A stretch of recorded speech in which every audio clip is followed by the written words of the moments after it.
What's going on, guys, and welcome to another SpaceX update.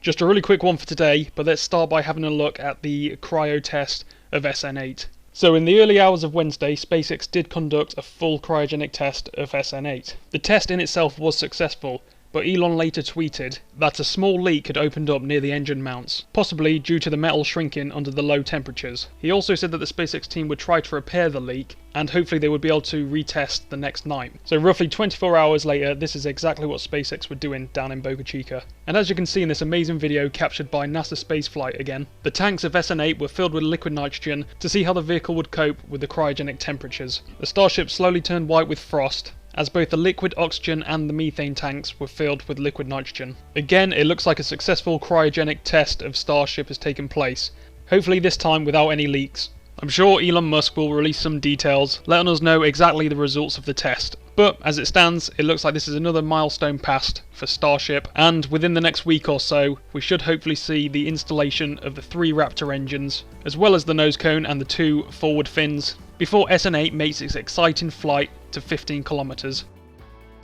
Moving on to the Super Heavy booster, it really is exciting to see how much progress has been made, with yet another ring section showing up. In these brilliant images captured by Boca Chica Gal for NASAspaceflight.com, you can see quite a few stainless steel ring sections, but the one that's been moved around there by the SpaceX team has been confirmed to be for the Super Heavy booster. This is now the 5th or 6th segment for the Super Heavy booster that has shown up around Boca Chica, and thanks to this amazing close-up view taken by Mary, we can clearly see that it's part of the liquid oxygen stack section. And with these brilliant images, Brendan2908 has managed to put together this absolutely amazing graphic here. Thanks to this, we can easily visualise exactly where the SpaceX team are up to when it comes to progress on the booster. Personally, I can't wait until we see the booster legs appear around the site. Let me know in the comments which part you're looking forward to seeing. Relating to the Super Heavy booster, it looks like the high bay is near completion. With more and more components showing up around site, the team are soon going to need the high bay to start stacking the Super Heavy booster. And Elon did confirm just yesterday that the high bay should be finished, except for the gantry crane, within a few weeks. So we should see Super Heavy stacking very soon.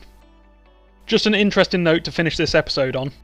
The Twitter account ERCXSpace or ERCXSpace posted this absolutely amazing animation of what the fully stacked Super Heavy booster and Starship launch may look like. In reply to Elon Musk, the animator posted the video, also asking if it was an accurate depiction of the flame diverter. In a surprising reply, Elon Musk tweeted that they're aspiring to have no flame diverter in Boca, but this could turn out to be a mistake. This tweet comes as a surprise to many, as for a long time now, SpaceX fans have speculated on what the flame diverter for the Orbital Launch Mount may look like. Considering that the first Super Heavy booster is supposed to be tested with only 2 Raptor engines, this probably won't be an issue. But once the boosters start having 20 plus Raptor engines, surely they're going to need some kind of flame diversion system. Let me know what you guys think in the comments. But that's about it for today's episode, guys. Thanks so much for watching. There will most likely be another episode tomorrow, so please check that out. And also, if you haven't done already, please subscribe and like this video.